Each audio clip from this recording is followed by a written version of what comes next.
sương máu này tâm nguyện hiến dâng. Đáp lời sông núi, anh em ta đáp lời sông núi, quyết bảo vệ Giang San, ta thể chết cho quê hương. Đây muôn chiều con tim, đây muôn chiều khối óc, cùng dòng máu Việt Nam.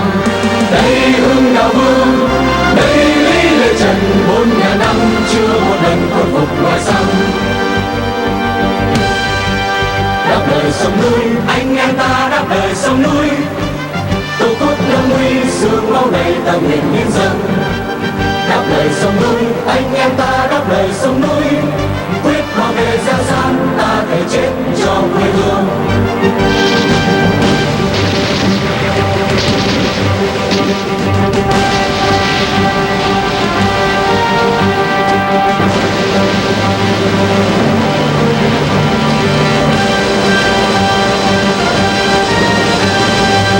Bảo vệ Giang San, từng tấc đất, từng cây cỏ, từng phố phường, từng con đường, từng bờ biển quê hương.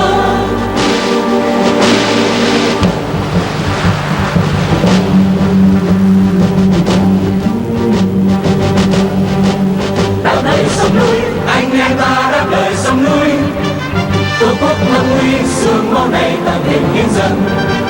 Đáp lời sông núi, anh em ta đáp lời sông núi, quyết bảo vệ Giang San, ta thể chết cho quê hương. Đây muôn chiều con tim, đây muôn chiều khối óc, cùng dòng máu Việt Nam. Đây hai bàn chân.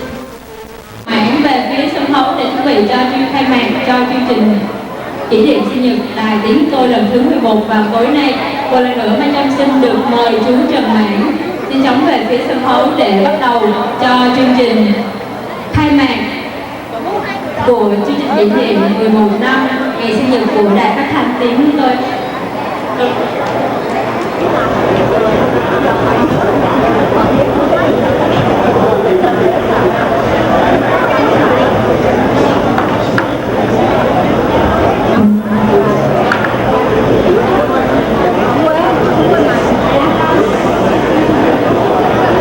Kính thưa quý vị, sau đây buổi lễ khai mạc bắt đầu. Xin mời các chiến sĩ bộ đội Việt Nam Cộng Hòa do anh Nguyễn Hưng, trưởng ban điều khiển để chào cờ, xin vào vị trí hành lễ.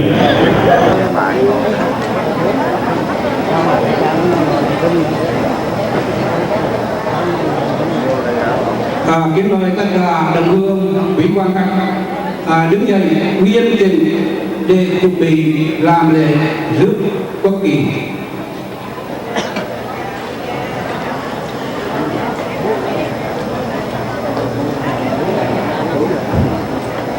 Kính mời tất cả quý vị hướng lên lễ đài để chúng ta đón rước quốc kỳ Việt Nam Cộng Hòa và Hoa Kỳ. Tất cả quý toán hậu kỳ rước quốc kỳ vào vị trí hành lễ.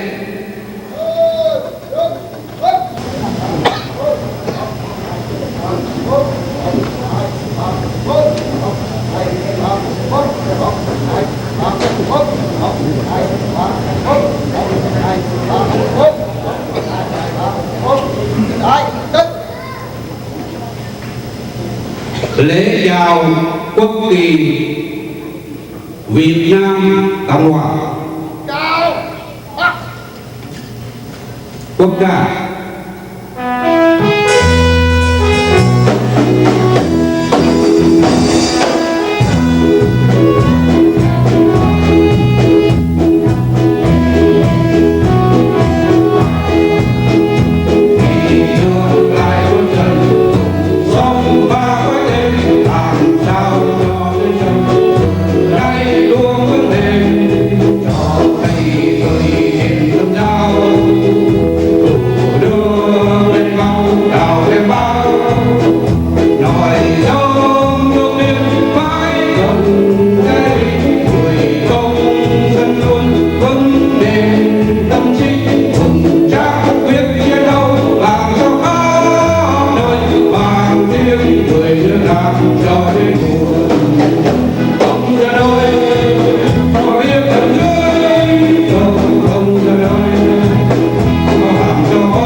Lễ chào quốc kỳ Hoa Kỳ.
Mặc niệm để tưởng nhớ đến công ơn của tiền nhân đã có công dựng nước, để tưởng nhớ đến anh hùng liệt nữ đã có công bảo vệ giang sơn tổ quốc. Một phút mặc niệm để tưởng nhớ đến đồng bào chiến sĩ quân cán chính Việt Nam Cộng Hòa đã chết và hy sinh trong những lao tù cộng sản và trên đường vượt biên vượt biển tìm tự do. Một phút mặc niệm bắt đầu.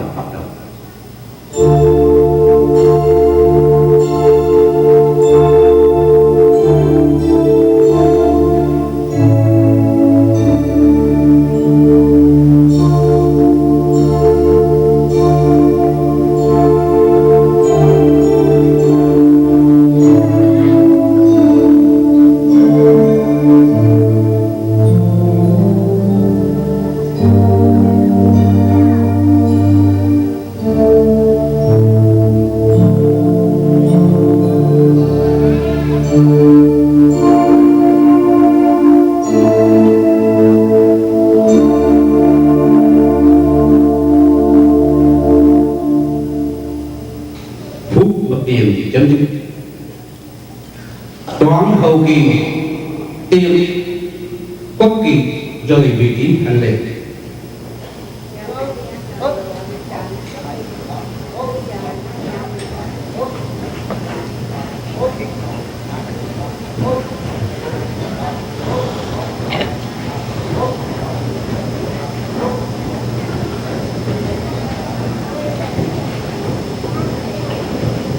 Lễ chào quốc kỳ và phút mặc niệm chấm dứt. Kính mời quý vị quan khách và đoàn thể đồng bào an toàn.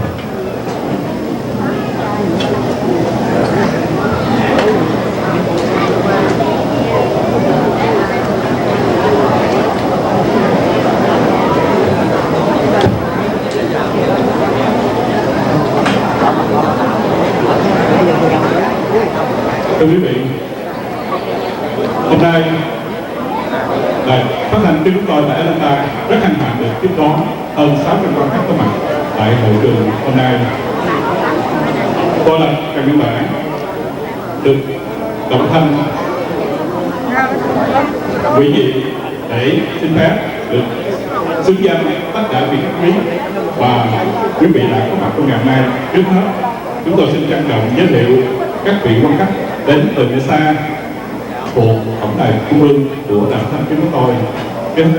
Xin chào quý vị, bởi vì danh sách tất cả là 28 vị, do đó sau khi chúng tôi đọc xong cái phần số 1 đó là các vị nước ngoài đến các địa phương khác đến, quý vị sẽ vỗ tay được, chứ mình không vỗ tay từng người để cho cái vấn đề vỗ tay sẽ sâu rộng hơn. Quý vị lưu ý.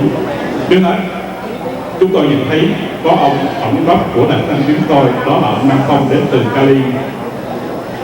Các vị xuất viên kế tiếp của các đài phát thanh địa phương khác đó là cô Diễm Thân, cô Phượng Dung, cô Bích Phương, anh Hoàng Phố, cô Hồng Ảnh, cô Hồng Nga. Xin trân trọng quý vị cầm nắm tay để chào đón các vị khách quý đến từ nơi xa.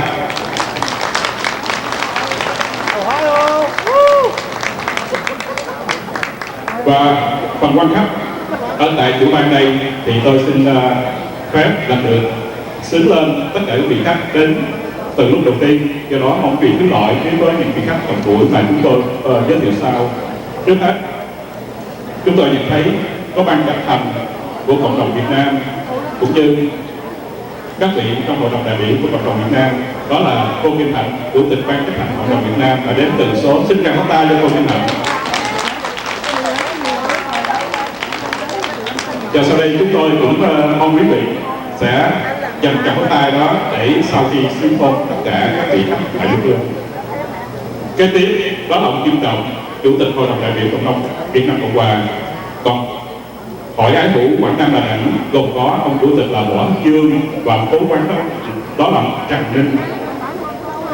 Đặc biệt chúng tôi nhìn thấy có sự tham dự thành công của hội cựu sinh viên ái hữu trường Sĩ quan Trường Bị Thủ Đức, đó là ông Bùi Văn Chính, cựu đại tá quân lực Việt Nam Cộng Hòa, là cố vấn của hội, và ông Phạm Trung Cang, hội trưởng.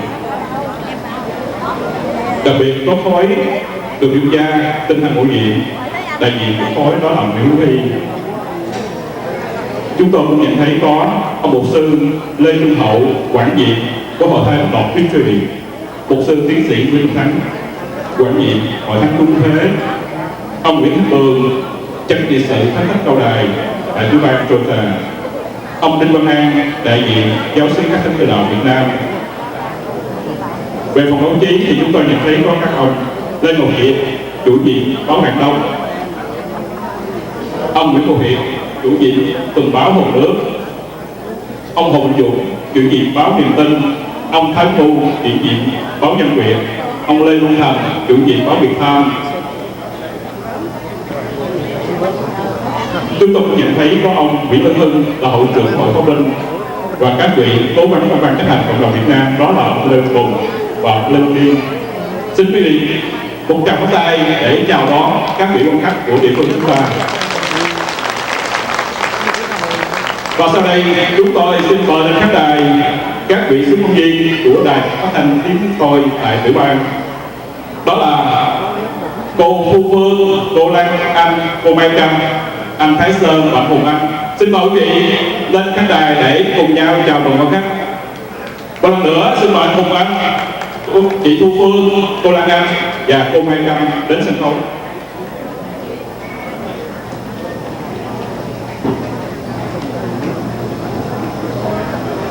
Mời anh Thái Sơn. Xin quý vị, đây là tất cả các vị quan khách của các vị giám đốc của đài phát thanh tiếng chúng tôi. Trước hết đó là tổng đốc Nam Phong, và kế tiếp đó là các vị giám đốc của đài phát thanh địa phương, và đặc biệt nhất là anh Hùng Anh, một người thanh niên trẻ được trang nhất trong ngày hôm nay là giám đốc đài phát thanh tiếng chúng tôi. Để lên một trang pháo tay cho tất cả các vị này.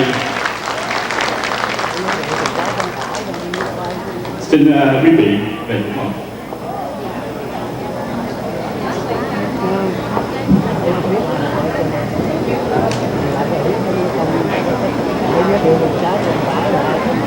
Đặc biệt ngày hôm nay thì danh sách của các vị mạnh thường quân ủng hộ rất đông, do đó anh Hùng Anh sẽ cập nhật vào một lát. Chính anh Hùng Anh sẽ lập danh sách của các vị mạnh thường quân này.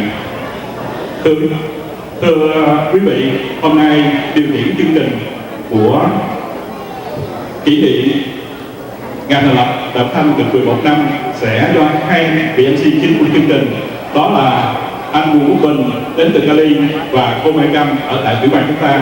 Xin trân trọng mời hai vị MC chính của chương trình ngày nay, đó là anh Bùi Quốc Bình và cô Mai Trâm đến sân khấu.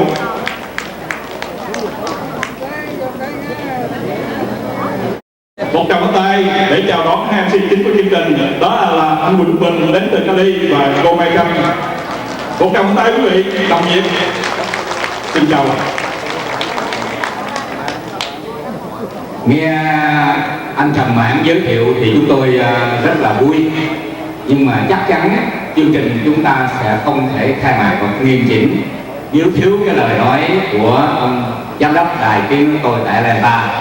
Chúng tôi Huệ Bình xin thay cho cô Mai Trâm trân trọng kính mời ông Hùng Anh, giám đốc đài tiếng của tôi tại Atlanta lên chào quan khách trong buổi tối này.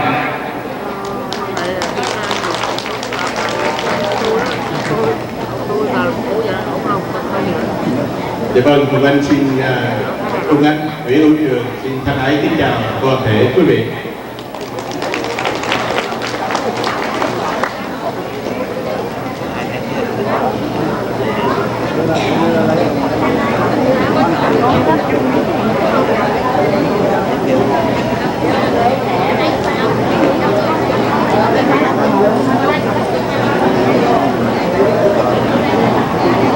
Kính thưa quý vị lãnh đạo tinh thần các tôn giáo, quý vị lãnh đạo các cộng đồng, quý hội đoàn đoàn thể, quý cơ quan truyền thông báo chí và quý đồng hương Việt Nam tại chùa Tràng. Thưa quý vị, lời đầu tiên của tôi xin thay mặt cho toàn thể hội đồng quản trị, ban giám đốc và toàn thể sứ công viên, cộng tác viên đài tiếng tôi Atlanta nhiệt liệt chào mừng quý vị quan khách đến dự đêm hội ngộ mừng sinh nhật lần thứ 11 của đài phát thanh tiếng tôi Atlanta. Thưa quý vị, sự hiện diện của quý vị hôm nay nói lên tinh thần đoàn kết, yêu thương của quý vị dành cho đài tiếng tôi Atlanta. Chúng tôi một lần nữa xin được nhiệt liệt chào mừng quý vị.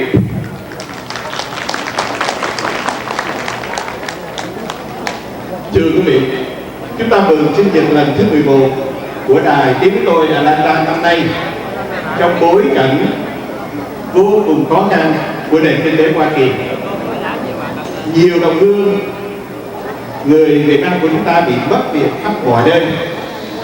Các tiểu bang Đông Bắc Hoa Kỳ, North Carolina và New York thì bị cơn bão Irene tàn phá nặng nề.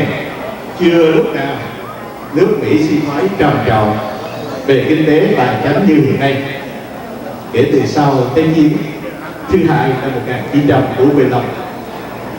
Tình hình thế giới với nhiều biến động quy mô lớn từ Tunisia, Ai Cập đến Libya, Syria, làn sóng cách mạng đòi dân chủ tự do của các nước Trung Đông, Bắc Phi, dân chúng đứng lên xô ngã các chế độ độc tài để thành lập chế độ dân chủ tự do.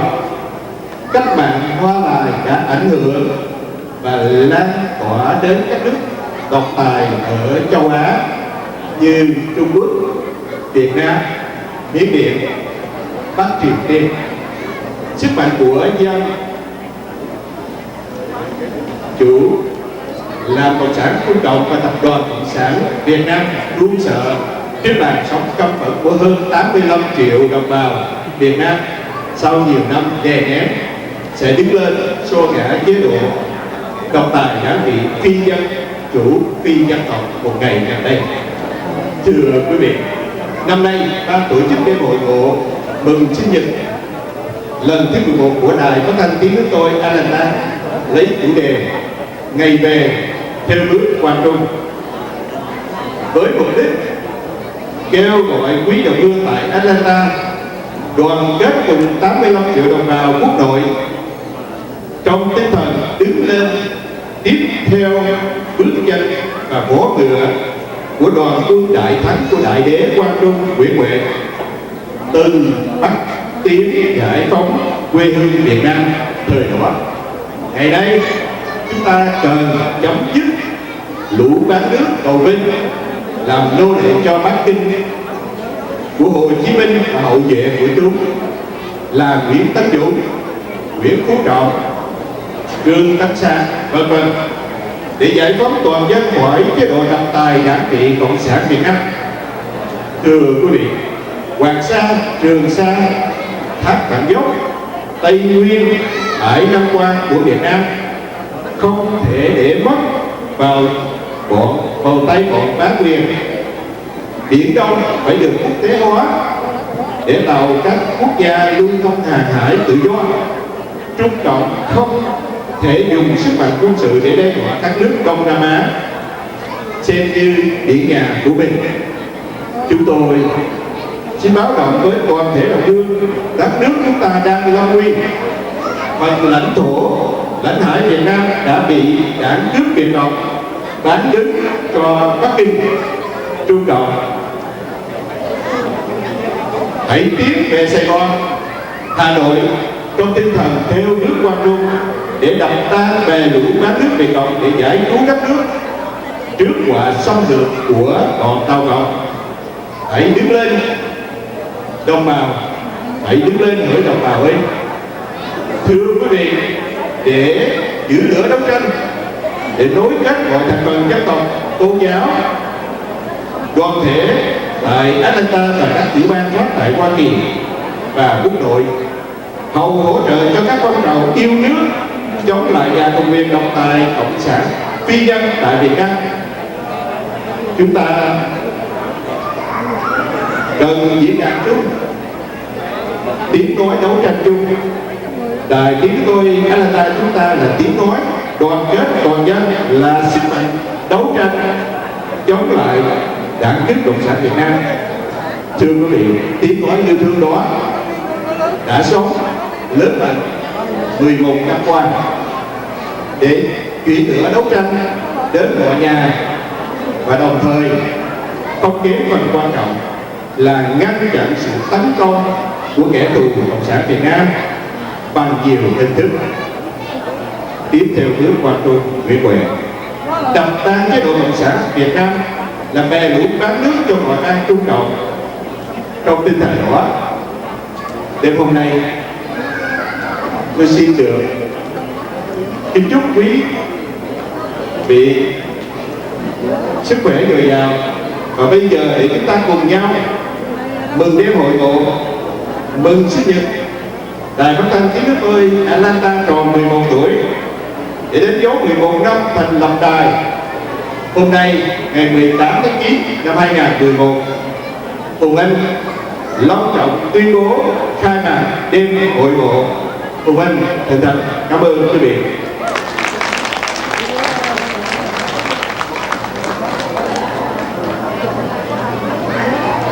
Xin cảm ơn anh giám đốc đẹp trai Hùng Anh. Thưa quý vị, và ngày hôm nay nếu như không có sự đóng góp của các mạnh thường quân giúp đỡ cho Đài Tiếng Nước Tôi thì chúng ta sẽ không có buổi tiệc quan trọng tối nay. Và vì vậy bây giờ thì Mạnh Trâm xin được trân trọng giới thiệu sự huấn viên cô Lan Anh sẽ ra sân khấu để đọc danh sách các mạnh thường quân và cũng như là các chuyên gia đã bảo trợ cho Đài Tiếng Nước Tôi trong thời gian vừa qua. Cảm ơn Mạnh Trâm. Lan Anh trân trọng kính chào toàn thể quý quan khách. Hôm nay thì chúng tôi rất là vui khi mà thấy quý vị đi đông đủ như thế này. Đó là niềm vinh dự cho Đài Phát thanh Tiếng Nước Tôi. Và kính thưa quý vị, bây giờ Lan Anh sẽ gửi đến danh sách các bảo trợ và các thương gia nghiệp chủ đến cùng quý vị.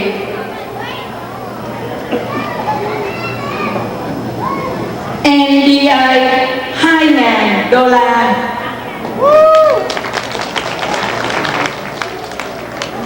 Bio MR2 $800, tiệm người đẹp $500, Natural Health